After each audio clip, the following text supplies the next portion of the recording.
박성민 목사의 매일 큐티 묵상입니다. 오늘 말씀은 레위기 23장 1절로 14절입니다. 여호와께서 모세에게 말씀하여 이르시되 이스라엘 자손에게 말하여 이르라. 이것이 나의 절기들이니 너희가 성회로 공포할 여호와의 절기들이니라. 엿새 동안은 일할 것이요 일곱째 날은 쉴 안식일이니 성회의 날이라. 너희는 아무 일도 하지 말라. 이는 너희가 거주하는 각처에서 지킬 여호와의 안식일이니라. 이것이 너희가 그 정한 때에 성회로 공포할 여호와의 절기들이니라. 첫째 달 19날 저녁은 여호와의 유월절이요 이달 15날은 여호와의 무교절이니 이래 동안 너희는 무교병을 먹을 것이요 그 첫날에는 너희가 성회로 모이고 아무 노동도 하지 말지며 너희는 이래 동안 여호와께 화제를 드릴 것이요 일곱째 날에도 성회로 모이고 아무 노동도 하지 말지니라. 여호와께서 모세에게 말씀하여 이르시되 이스라엘 자손에게 말하여 이르라. 너희는 내가 너희에게 주는 땅에 들어가서 너희의 곡물을 거둘 때에 너희의 곡물의 첫 이삭 한 단을 제사장에게로 가져갈 것이요 제사장은 너희를 위하여 그 단을 여호와 앞에 기쁘게 받으심이 되도록 흔들되 안식일 이튿날에 흔들 것이며 너희가 그 단을 흔드는 날에 1년 되고 흠없는 순양을 여호와께 번제로 드리고 그 소제로는 기름 섞은 고운 가루 10분의 2 에바를 여호와께 드려 화제로 삼아 향기로운 냄새가 되게 하고 전제로는 포도주 4분의 1 흰을 쓸 것이며 너희는 너희 하나님께 예물을 가져오는 그 날까지 떡이든지 볶은 곡식이든지 생 이삭이든지 먹지 말지니 이는 너희가 거주하는 각처에서 대대로 지킬 영원한 규례니라. 아멘.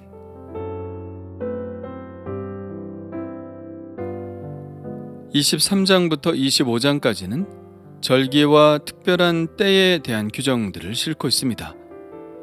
23장에는 전체에 걸쳐 이스라엘의 절기에 대해서 말씀하고 있는데요. 다른 본문에서는 이스라엘의 3대 절기에 관해서만 말씀하고 있는데 전체 절기에 대해서 말씀하고 있는 것은 바로 레위기 23장이 유일합니다. 가장 먼저 언급하고 있는 것은 안식일입니다. 매우 간단하게 언급하고 있는데요.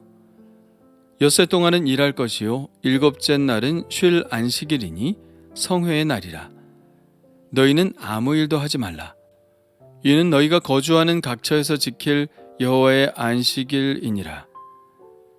간단하게 이렇게만 말씀하고 계시고 안식일의 의미에 관한 언급은 없습니다.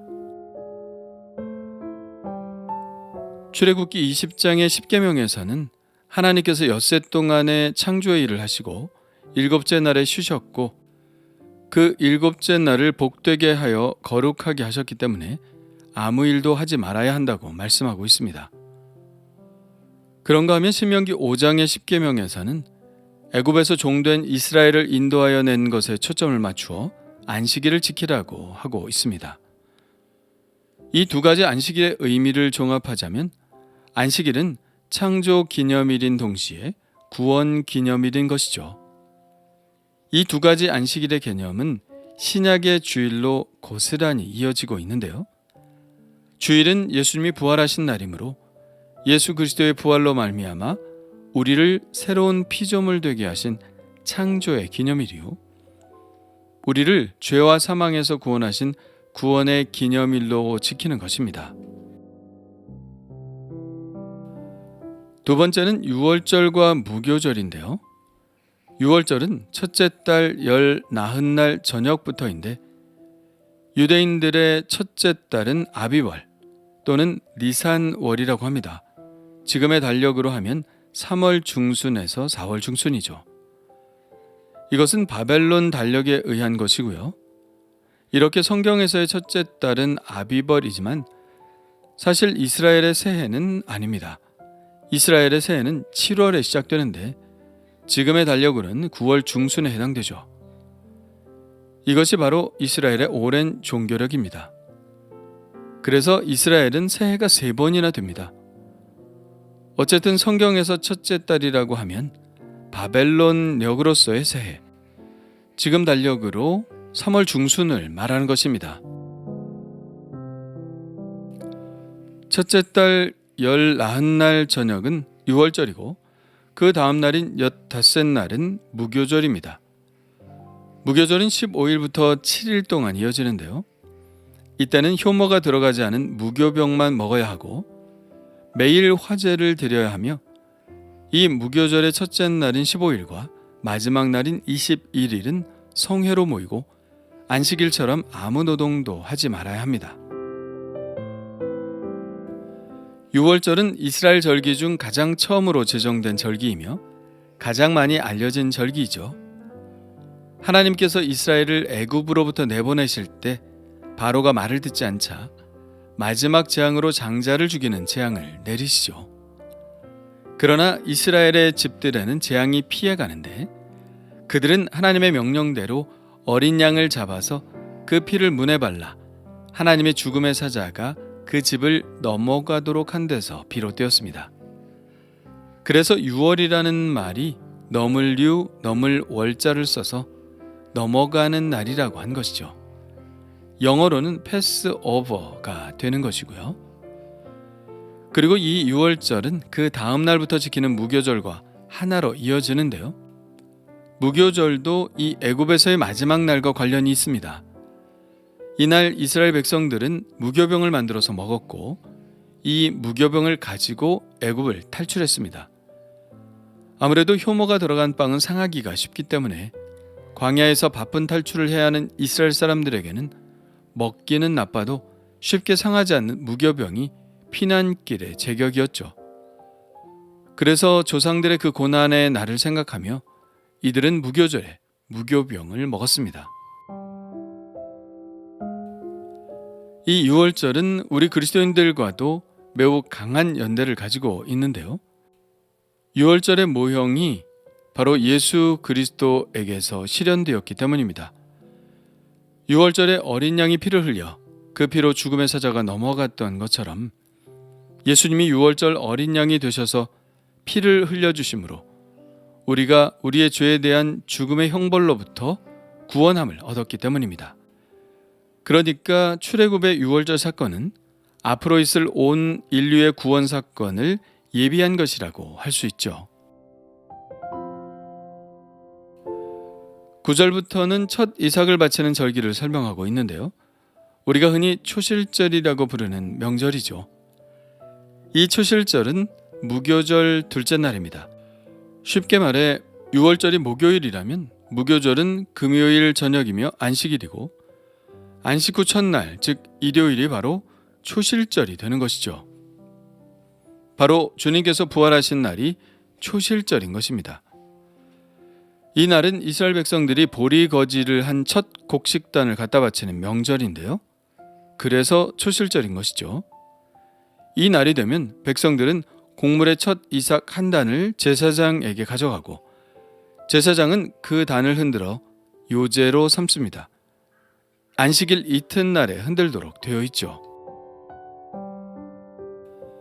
그날에 1년 되고 흠없는 순양을 여호와께 번제로 드리고 첫 수확을 하는 날이니 소제도 함께 드립니다. 소제는 기름 섞은 고운 가루 10분의 2 에바를 여호와께 드려 화제로 삼아 향기로운 냄새가 되게 하고 전제로는 포도주 4분의 1 흰을 씁니다. 보통 이러한 소제는 번제물 위에 얹어 드리죠. 그렇지 않으면 번제단 아래로 다 빠져버리기 때문입니다. 번제단은 그물망으로 되어 있거든요.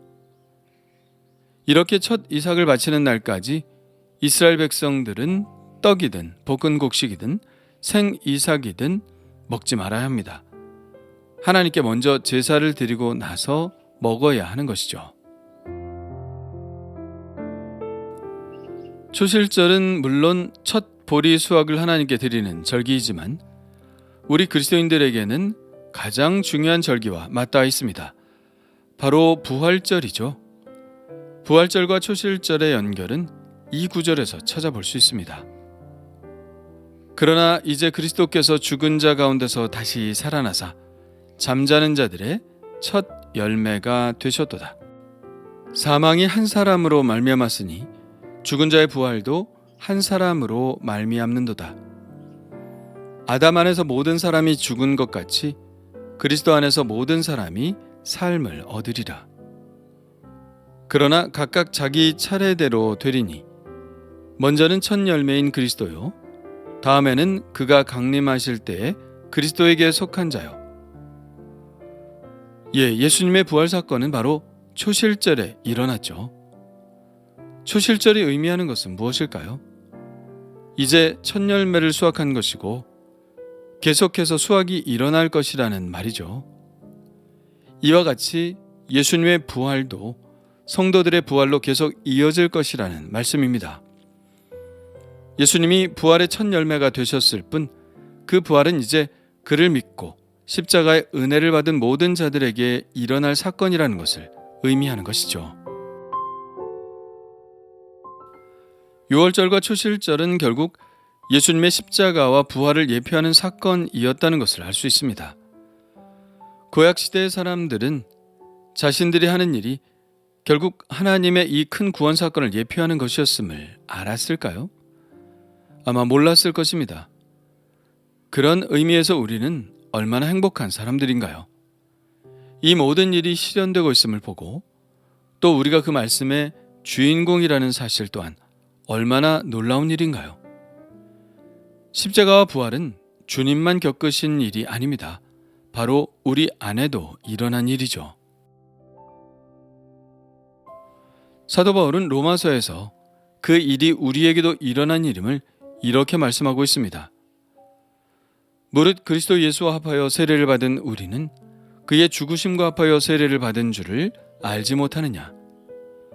그러므로 우리가 그의 죽으심과 합하여 세례를 받음으로 그와 함께 장사되었나니 이는 아버지의 영광으로 말미암아 그리스도를 죽은 자 가운데서 살리심과 같이 우리로 또한 새 생명 가운데서 행하게 하려 함이라. 만일 우리가 그의 죽으심과 같은 모양으로 연합한 자가 되었으면 또한 그의 부활과 같은 모양으로 연합한 자도 되리라. 이것이 바로 우리가 받은 세례의 의미이지요. 부활의 삶, 새 생명 가운데 행하는 삶은 어떤 삶일까요? 바로 레위기가 우리에게 말씀하시는 삶과 다르지 않습니다. 내적으로 거룩을 추구하고 외적으로 사랑을 실천하는 삶. 바로 예수님께서 우리에게 보여주셨던 삶을 따라가는 것이죠. 오늘도 주님의 부활과 연합된 자로서 살기를 원합니다. 거룩하고 또 사랑하는 삶을 살기를 원합니다. 주님 감사합니다. 이미 부활이 제 안에 일어났음을 고백합니다.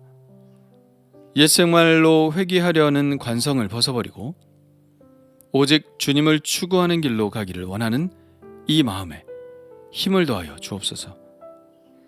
주 예수 그리스도께서 이끄시는 힘으로 주님께 더 가까이 나아가게 하여 주옵소서.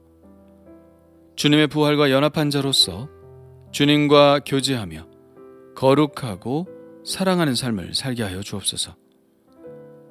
오늘도 주님과 동행하기를 원하오며 예수 그리스도의 이름으로 기도합니다. 아멘.